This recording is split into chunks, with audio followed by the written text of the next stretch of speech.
We hope that that is our research goal. We hope that this, before you introduce the small gaseous molecule, the structure is different. After you introduce that, the structure will change, the structural transformation. And we hope that the structure, reversible structural transformation can allow us to use this material again and again and again. So, this, for instance, before you introduce after you get the gaseous molecule inside this polymer, if you apply the vacuum to this duct, then you can get the gaseous molecule, and then the whole structure goes back to the original pattern structure. So that is our research goal. Yes. You talked about creativity and the importance of creativity in research, and you mentioned that you used sodium hydride to prepare one of your complexes. Right. Was that the one where you made the cage? It's not a cage. It's not a cage. It's a mixed valence compound. Let me show you why it's important. So the question is why other compounds didn't work there? Sure. Yep. Right, you're right. We use the sodium hydride.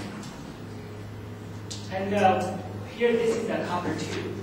The hydride actually reduced the copper two cylinder to this, partially reduced the copper two cylinder to this, to form this mixed valence diagram.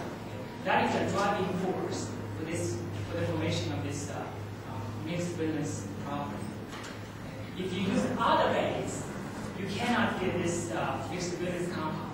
For instance, usually we use triethylamine to deproton the hydrogen. But triethylamine, you just get the hydrogen, get this proton. You cannot reduce copper. And by that way, we synthesize some other copper 2 cluster instead of copper mixed valence diagram. So basically what it means, when you use different base, you will get different products. And here in this particular example, the hydride, we use the copper, and we got this mixed valence copper diagram. So does this answer? Yeah, it's just it was interesting for me. Yeah. Why other bases went right. Or we found that when we use the neutral form of this ligand interact with the copper 2 or copper 1 cylinder, we get some other things.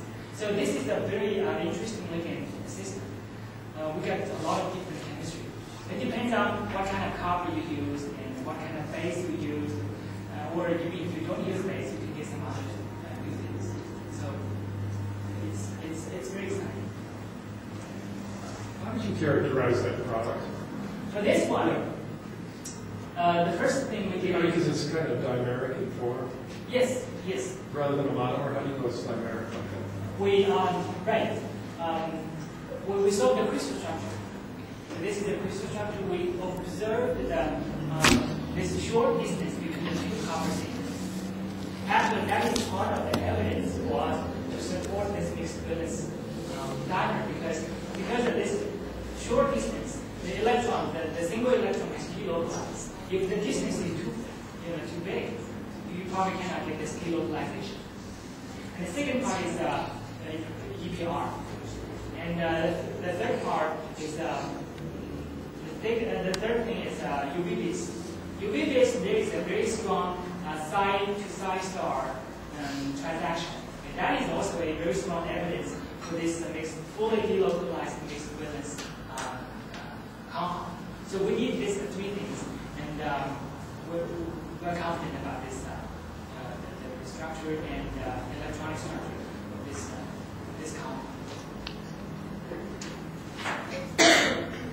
Yes, sir. I already asked a question. Go ahead. This is really kind of a dumb question. Dr. Fever asked about characterization. Since you have one of these here, would it be okay to try? It seems to be something like that might be amenable to Maldi-Toff because it's bigger. That is, it's not a light molecule. I mean, I tried light molecules on Maldi-Toff. I haven't had process, but that might give you, We have you ever, I didn't know if you had one available or, we didn't try the Maui. We tried the ESM aspect. Unfortunately, the ESM aspect we didn't observe this the whole diamond. We only observed some fragments. So it looks like at least under this ESM aspect conditions, the diamond just decomposes. We couldn't observe the peak of the whole. But one interesting thing is for this cluster in ESM aspect, we observed the peak of this whole cluster. So that means this cluster is stable in solution, and that's why we go ahead and investigate the entry solution of that compound. So ESM aspect or the mass spec actually is very important for the characterization of our compound. You are right. You are right. But we just need to do probably with the MALDI. with a MALDI, probably as soon as it desorbed, it would Probably. monomerize, I guess. Maybe. I don't know. As I said, I didn't have much luck myself. But that's a good point. The mass spec is very important for the categorization of our compound.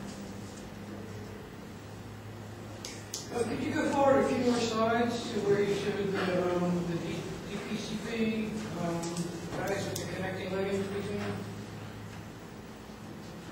Yeah, there we go. Back one. There we go. That one. The green guys are the connecting ligands on those, right? So they're kind of like cross links. Can you tell me where those go, or do they? In other words, does it always take a very specific structure in terms of the number and location of these cross links, or it doesn't vary? Sure. You understand what I'm asking? Yeah. I'm not quite sure. In this paper, they just describe this structure graphically. Oh, this is not your work. Yeah, this is not my Okay, work. I'm sorry. I got So confused. I don't know what kind of other things they try. I thought okay, never mind. I got it. But that's a good question. You probably can get some other three-dimensional structure if you use different linker or different methods. Okay? That is how to control the structural features of this coordination polymer. Like I showed you the different metal signs will have different geometry. Right? So the thing here is like the six coordinated.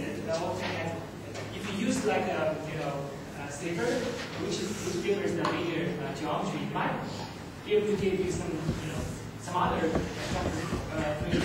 So that is how in this project that is how we control the structure of this column. Let's thank Dr.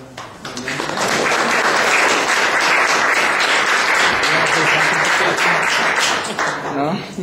That was good. So, thank you everyone, for coming and participating.